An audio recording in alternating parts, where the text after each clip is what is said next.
जय हिंद।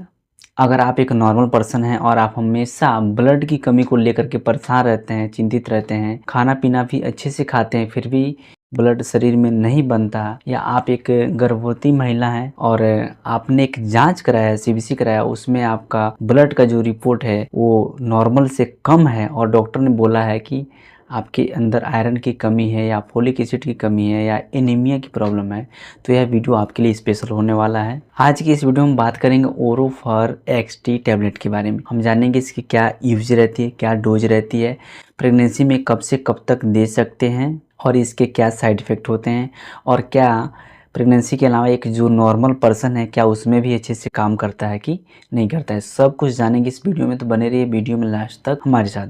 देखिए, सबसे पहले हम बात कर लेते हैं ओरोफर एक्सटी टैबलेट के बारे में। ओरोफर एक्सटी टैबलेट एक ब्रांड नेम है और इसमें जो कंपोजिशन होता है, इसमें 100 mg में फेरस एस्कॉर्बेट होता है जिसको हम आयरन कहते हैं, और 1.5 मतलब 1.5 mg में फोलिक एसिड होता है जिसको हम विटामिन B9 भी कहते हैं। तो इसकी यूज़ की बात करें तो हमने अभी बताया कि एनीमिया प्रेगनेंसी में, जब कोई महिला प्रेग्नेंट रहती है तो उस कंडीशन में एक कॉमन प्रॉब्लम है महिलाओं में कि उनके अंदर खून की कमी होना ही होना है।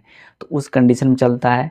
टाइमिंग क्या रहती है, पहले महीने से लेकर के 9वें महीने तक दे सकते हैं, कोई भी दिक्कत नहीं होती है। और अगर एक नॉर्मल पर्सन है आप और आपको बहुत ज़्यादा खून की कमी रहती है, परेशान रहते हैं, दवाई खाते हैं, ठीक नहीं होता है, तो आप ओरोफर एक्सटी खा सकते हैं।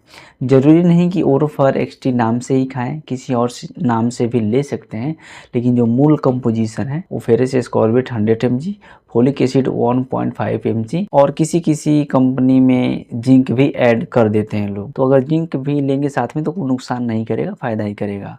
और प्रेगनेंसी में तो और ज़्यादा फ़ायदा करता है क्योंकि वो बच्चे के दिमाग के डेवलपमेंट के लिए बहुत अच्छा होता है जिंक। और बात करें इसके डोसेज की, इसकी जो डोसेज होती हैं वो ओडी में चलती हैं, मतलब दिन में एक बार खाना खाने के बाद से। और लेना कब है, तो सुबह में अगर खाना खाने के बाद से, मतलब 8-9 बजे 10 बजे नाश्ते के बाद से अगर आप लेते हैं तो इसका जो एब्जॉर्प्शन है बहुत अच्छा होता है, मतलब बॉडी में जाता है तो अच्छे से एब्जॉर्ब होता है, अच्छे से काम भी करता है। जब अच्छे से एब्जॉर्ब होगा तो जाहिर सी बात है अच्छे से काम भी करेगा। बात करें इसके साइड इफेक्ट की, तो साइड इफेक्ट कुछ खास देखने को नहीं मिलता। ये आयरन सप्लीमेंट है तो किसी किसी को बैड वेल्चिंग की दिक्कत, मतलब खाते समय अच्छा नहीं लगता है, इस तरह से बोल सकते हैं, या उल्टी जैसा हल्का फुल्का महसूस हो सकता है, स्टमक अपसेट हो सकता है, मतलब थोड़ा सा डिस्कम्फर्ट फील हो सकता है, पेट में हल्की हल्की मीठी मीठी दर्द भी हो सकती है, या किसी किसी को उल्टी भी आ जाती है। तो ये नॉर्मल, इससे कुछ घबराना नहीं चाहिए। और एक मेजर साइड इफेक्ट की बात करें, एलर्जी, तो किसी किसी को आयरन से बहुत ज्यादा एलर्जी होता है, आयरन खाने के बाद से उसके बॉडी में खुजली होने लगती है। उस कंडीशन में किसी भी दवा के साथ में वो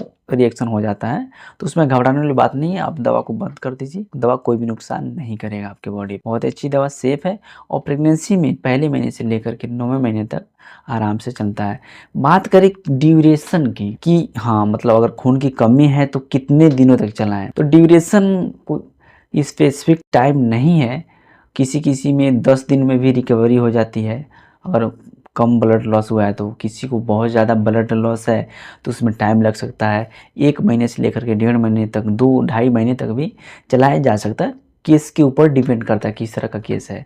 और ये फोलिक एसिड वाली एनीमिया, 2-3 तरह की होती है, फोलिक एसिड की एनीमिया और आयरन की वजह से एनीमिया हुई, इन सब में ये अच्छे से काम करता है।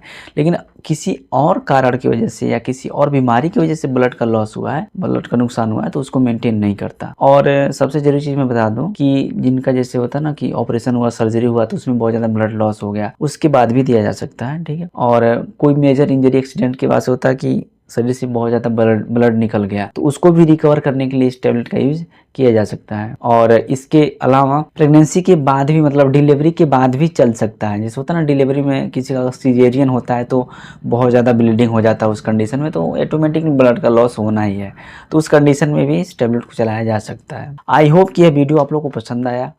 अगर वीडियो पसंद आए तो प्लीज़ वीडियो को लाइक करें और हमारे चैनल को सब्सक्राइब करें, इससे हमें एक मोटिवेशन मिलता है ताकि आगे हम और अच्छा वीडियो बना करके आपके सामने पेश कर सकें। जय हिंद, मिलते हैं नेक्स्ट वीडियो में।